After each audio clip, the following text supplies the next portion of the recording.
Wake up with a smile, and then in a while, come to lunch with the ladies. Lunch with the ladies. Lunch with the ladies. Lunch with the ladies. Welcome to the Libby Show, Lunch with the Ladies. In this episode, the ladies talk about cleaning and clutter. Are you clutter immune? Then Suzanne and Messalina chat with the talented Jennie Kwan of California Dreams. She talks about all she's been doing since then, how Fran Drescher inspired her as a young girl, and what she believes is the key to success. Plus, writer Brad Forenza tells us all about his Around the Sun podcast, filled with the actors you love, including Jennie Kwan. So, let's get talking. Well, ladies, it's time for the question of the day. The question is, it's springtime. Are you doing spring cleaning? And how are you with clutter? Does it bother you or can you live with it? Well, wait, before we get into that question, I just have to ask, is there a new hairdresser for you? Because what is going on with that gorgeous hair? Thank you, Liliana. Yeah, it's a little different. I didn't put curls in it today. Well, not me. My hairdresser didn't put curls in it. I call it my Joy Behar look. I love Joy Behar. But now I'm going to go off camera for a second. Now I'm going to do something. Okay. Now I've got my Joy Behar look. I mean, I love talk show hosts. I've always loved, so many of them, which is why I love doing this little talk show. But I really admire Joy Behar. So this is my Joy look. Let's get her on the show. Let's get her on the show. Definitely. And we can who wears it better? I love that. Will the real Joy stand, please? I'd just be happy. I think I'd be a little nervous to talk to her. But yeah, that would be great. So, all right. Okay, back to the question. Diversion. Back to the question. Beth, do you spring clean and how are you with clutter? I hate clutter. I cannot work on a desk if there's anything else on it. I can't even go to sleep in a room if there's clutter. So I'm one of those people who will clean up to go to sleep. So I hate clutter. I have to have and I'm always cleaning it. What about you, Ileana? I think I know the answer. I hate clutter as well. I'm not into knickknacks. And the more clutter you have, the harder it is to clean. So for me, it's like, not that I'm a minimalist, but yeah, I do not like clutter. I like everything organized, clean, even if it means throwing it in a closet. But then I want to get to that closet, so that's clean too. What about you, Stacy? You know what? I wish I could be like you two when I grow up. I do hate clutter, to be honest. It does get to me. But you know what? There's so many things and goals that I have that I find that, like, I wake up and I'm like, what do I have to do today? And instead of like picking up the shoes that I left on the floor, I'm like, okay, I'll get to that later, and I'm just so dead focused on what I want to do that I go, oh yeah, I look around, I'm like, yeah, I got to work on that. So I do it in chunks. Like I like to clear it out, but I will step over a lot of things to get to the work that I need to do. So that's me. I could not. I wish I was more like that. I used to be, I like to do the same thing. I wake up, what do I have to do?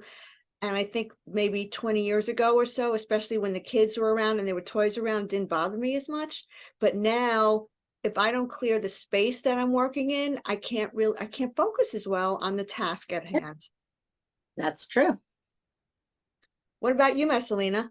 So theoretically, clutter drives me crazy. Right. But saying that, I actually ignore it completely. And I've grown up in a house that's always very full of stuff. It's like my mom's a costumer. There's always like you can guarantee there's a bag of cloth costumes somewhere. There's like costumes like half made hanging from somewhere else. You've got boxes of buttons. Like there's always just things around. Like the house has always just been full of things. So I guess I'm a bit immune to clutter because I've never not known it. I do love going into spaces that are totally clear and it's very calming and relaxing. So I appreciate a lack of clutter, but like I mean, I'm not going to show you, but my desk right Oh, yeah. now is, there's like maybe this much space that doesn't have stuff on it. And I've got like piles of things over here too. So I don't know, when I'm working, I tunnel vision and I just zone in on what I'm doing on my work, and I can just ignore everything else. So Good. I think I'm more like you, Stacey. I wish I could be more like Beth and Liliana and like And I love your music. term. I love your term clutter immune. I love Clutter immune. I'm gonna use that. That is You must have toys all around too, right? Oh yeah, exactly. I see them and I'm like, he'll tip them out 2 minutes after. Why pick them up? I'm like, I've But got other that's like- things to do. Clean clothes are more important.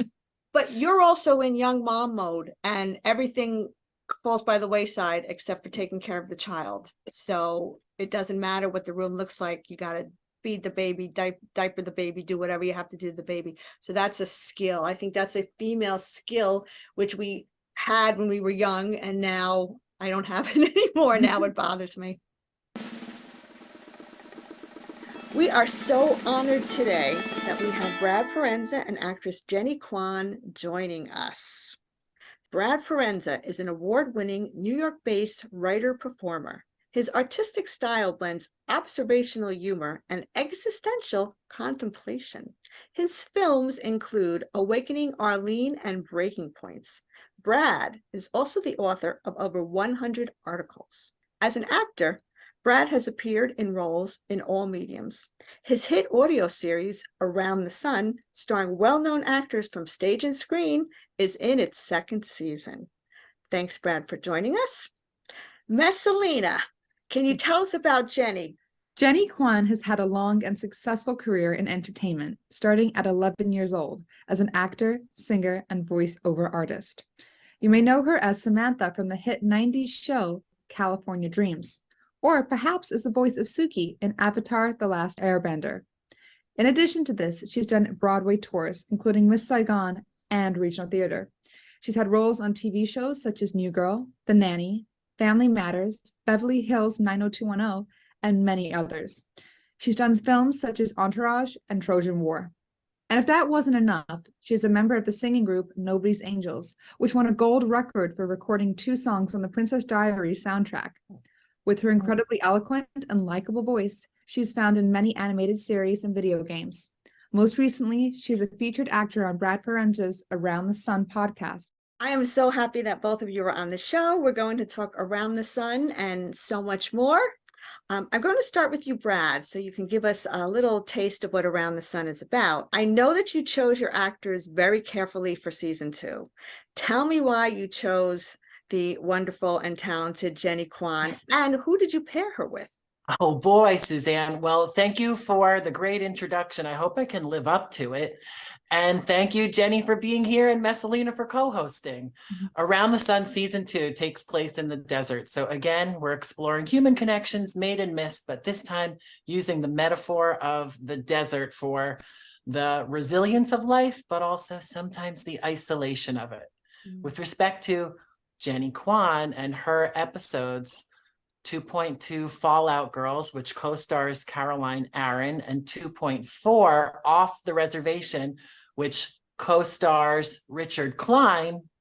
Jennie is someone whose work I've always admired. She has a wonderful, youthful, optimistic, glass half full quality to her voice. And in the first episode, opposite Caroline Aaron, Jennie gets to play someone who maybe has a bit of an arrested development. That's my perception of the character. And I thought there was a parallel with Jennie's breakout role of Samantha Wu in that character. And then Jennie's second character is also a young woman, a bit seductive, but also a bit naive. And like any wonderful actress, Jennie is able to tap into all of those different dynamics through voice and voice alone. Now, Brad, for viewers that have not listened to Around the Sun yet, just tell me where we can find this show. Sure. Seasons 1 and 2 are available wherever you listen to podcasts. And just in case it's not available there, you can find it on aroundthesunpodcast.com. Episodes average about 10 minutes in length, and they're great for a quick car ride, brushing your teeth, or the very concentrated, deliberate, I want to sit down and hear Jennie Kwan and Caroline Aaron and Richard Klein and other amazings act it out, old school audio drama, radio play. Thanks, Brad. Jennie, you're such a prolific actor on stage and screen and doing voice acting. As a co-producer with Brad on Around the Sun, I was thrilled to have you on board. Your voice it's so clear and it's very likable and it's very soothing. Oh, thank So- you. Yeah.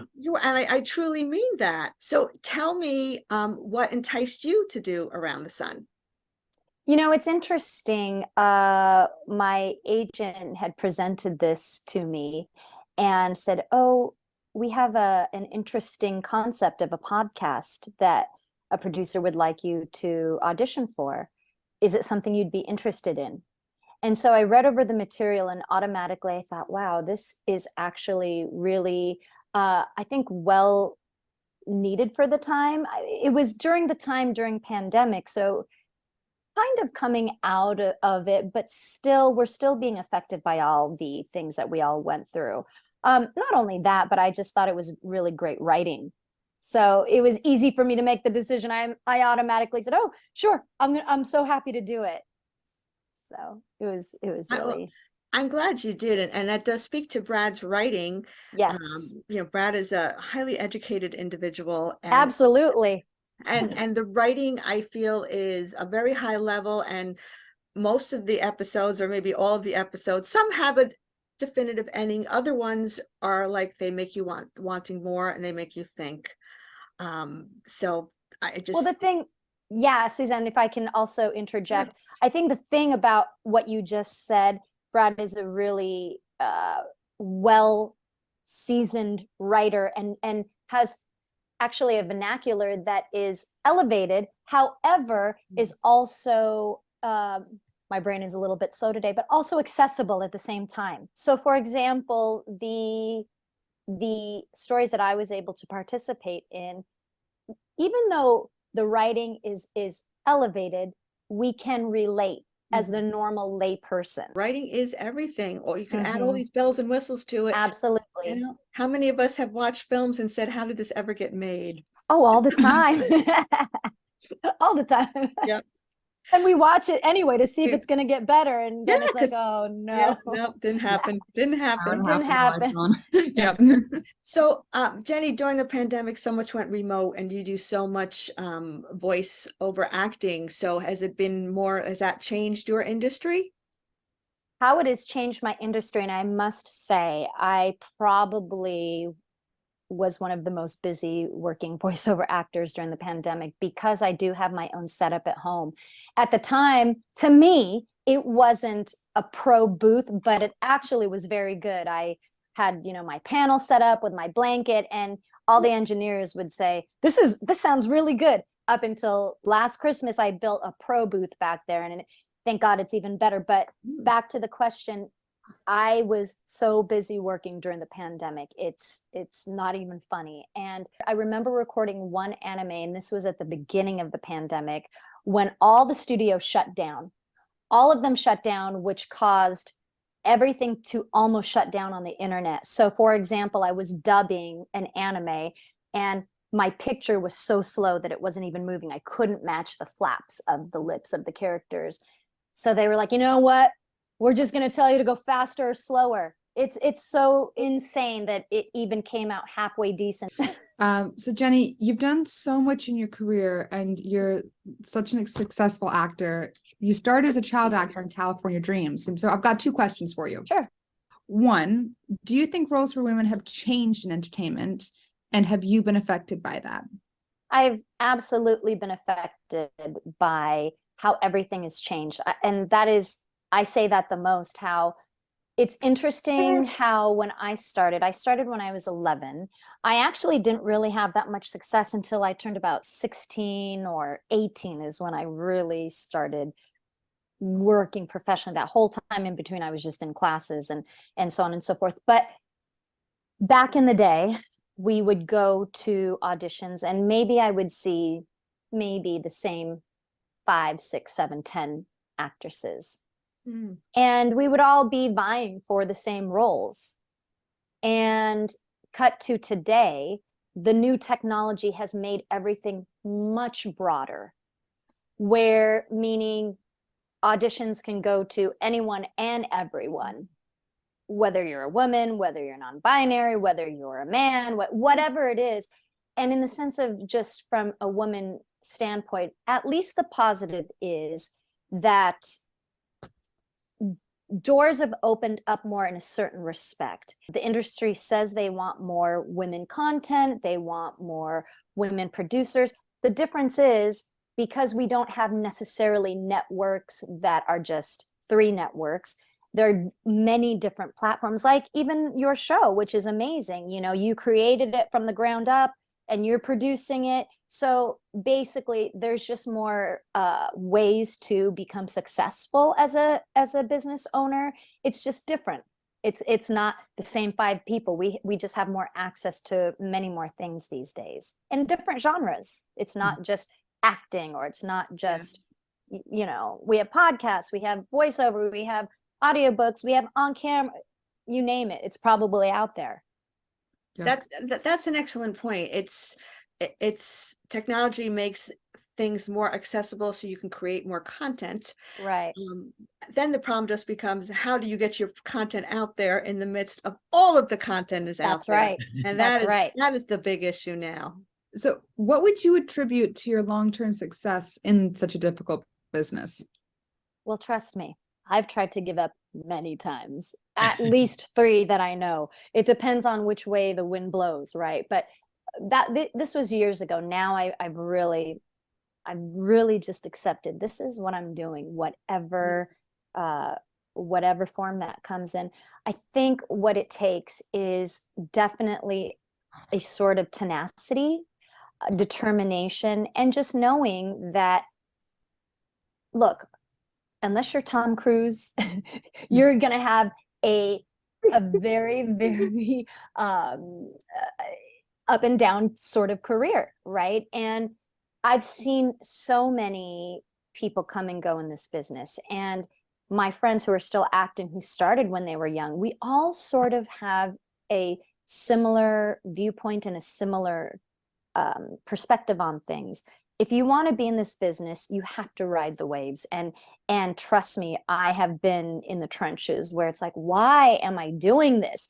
There's a certain level of insanity why I stay in it, but especially, you know, when something hits, then you understand why you're still here. But people don't see, it's like that picture you see of the glacier where you just see the tip and everything else that comes underneath. Like it's really funny when people go on my social media and they say, oh Jennie, what are you doing? It's like they only see what, you know, maybe what the successes are, but when you really put the work into it, it's a much different story. And I'll just be brief about this. I also do private coaching, and it's interesting what people think, you know, for voiceover, what it takes. And then their eyes are widened once they start coaching. Either they stick with it, or they're like, oh, I didn't know it was going to be like this, you know, because I'm honest about what it really takes. If you really want to stay in it, you really have to have some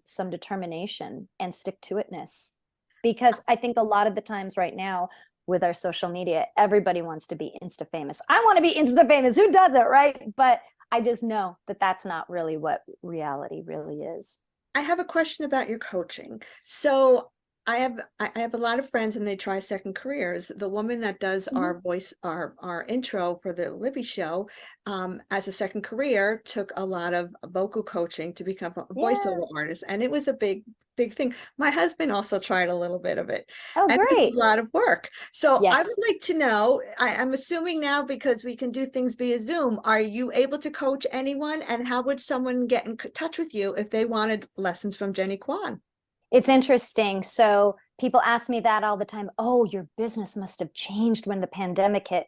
Oh no, I've been online coaching way before the pandemic, because I have students in Connecticut, in New Jersey, in Colorado, in Miami, all over the country. So I was already used to it. But if people are interested, they could visit my website and find me there. Although right now I have to put people on a waiting list. It's a little bit crazy, but you know, Okay. if they're interested, they can find me at my website. Do you find people coming to you that are older as a second career, or do you get young people? Absolutely. Absolutely. And I must say it's really some of my favorite clients are the ones who come to me because they just want to sing for fun, or they just want to learn voiceover because it's fun and there's no added expectation or added pressures of trying to make it in the business, or we have an audition tomorrow that we have to lay down 5 tracks. And it just makes it so pleasurable. And if the end goal is that in the end, great, you know, because I really feel that when people are more relaxed, they're able to take more in, and it makes it just delightful. Great, great. We're going to go back in time a little bit. Messalina, you have a question about California Dreams? Yes, I do. So many people know you from California Dreams, and a whole new generation can now watch it on Amazon Prime or on YouTube. I didn't know that. I had no idea. Okay. Was that a good experience for you? Like, what are some of your best memories? And like, are you still friends with the cast? Absolutely was one of the best memories I have to this day. I am very close with some of my cast members to the, you know, point where a couple of them aren't coming to my house for Thanksgiving. I'm like, where are you guys? You know, but you know, we're grown up now with families and babies and travel and aging parents and all that kind of stuff. But yeah, we have been through a lot together. But still, when we get together or we talk about the show, it's always just like it was yesterday. We still have maybe some chutzpah left in us to do some things. That would be me spearheading things. So we'll see. You know, you have to have a certain amount of energy to do things. But yeah, it's interesting, our chemistry. Whenever we did a virtual con at the beginning of this year, and it was like nothing changed. Everybody went to their perspective places where they were at the time. It just happens naturally like that when most of us get together. But you know, some of us have changed, and some of us still are the same, you know, teenager boys that they were. Just kidding. I won't name any names. Okay. I won't name any names. No, but it's like we're, yeah, you know, they're my family. So that doesn't change. That's great. So I have a question. So when you wanted to become an actor, or during your acting career, is there any female that inspired you and gave you words of wisdom, and you've always got that in your head? You know, and because I grew up in the business, and to me, thank God, I was still able to remain a kid at the time because I didn't book anything right away. So I got a taste of what it was like to sort of just put my time in, even though, you know, it wasn't too many years, but still some of my friends were working, you know, when they were 11, 12, 13. Again, because that wasn't my case. My manager, who I remember, you know, I've been with the same manager since I was a kid, just the way her outlook on life was. And she really taught me, you know, this perspective of how to stay in a more positive perspective, because it's hard when you're a kid. You don't understand why you're constantly being rejected.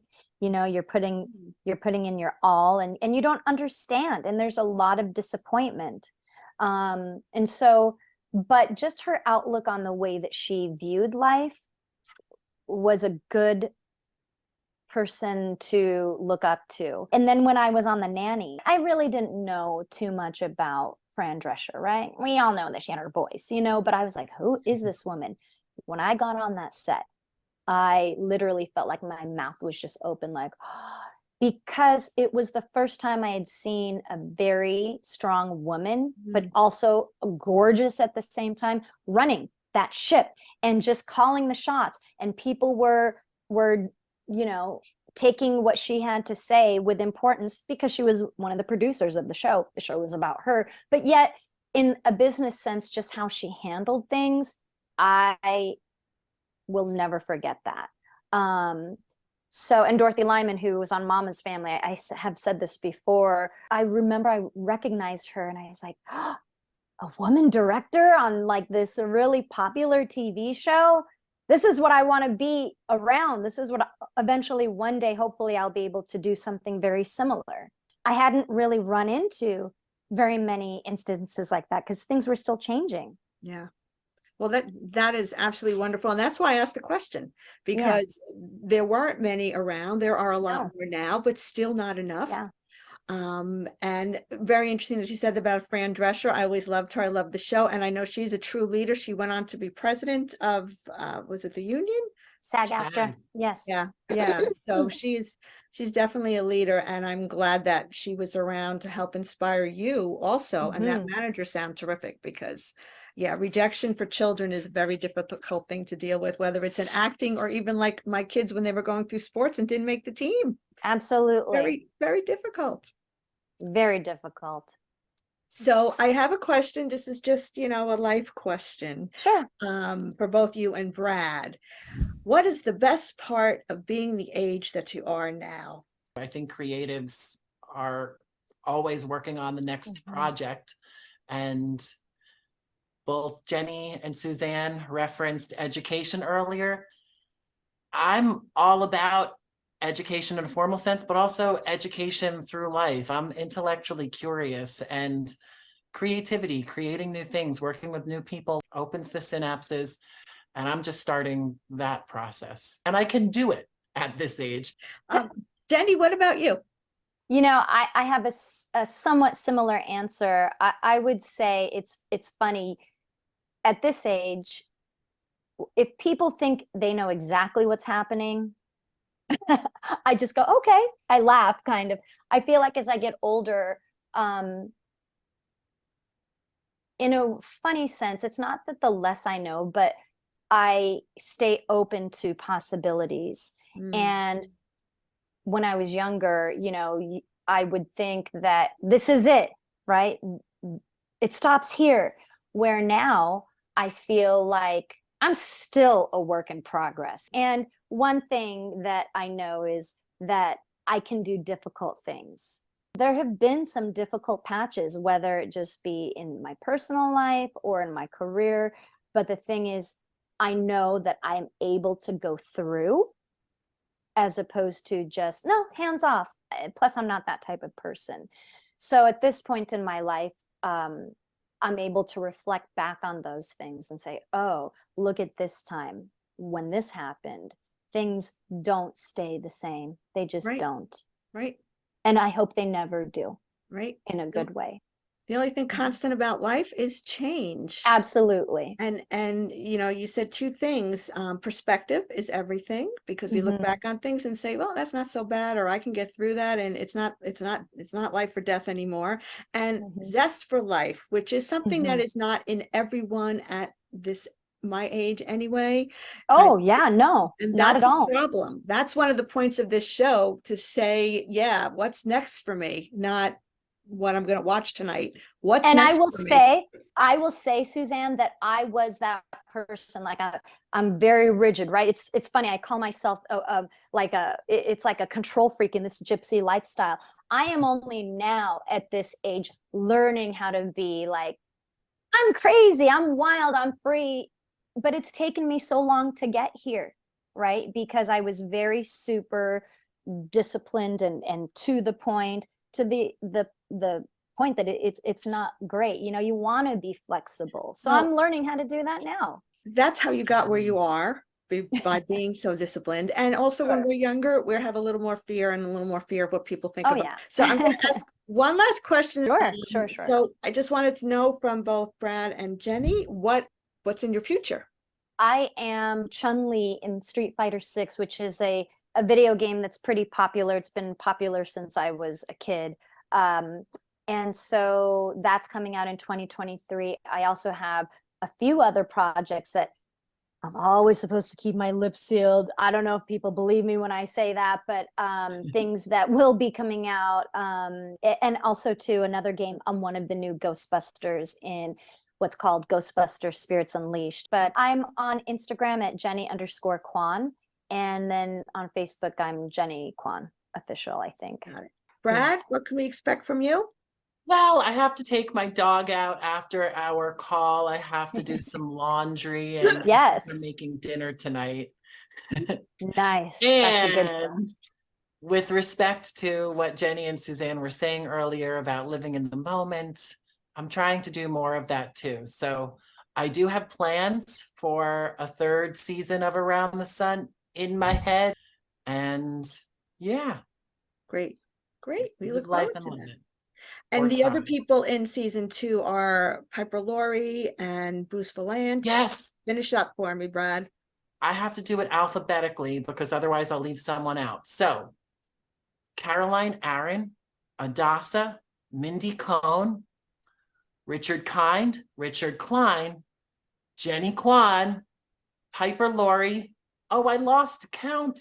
Taylor Purdie, Bruce Valanche, and me. Yay, you did Great. it, Brad.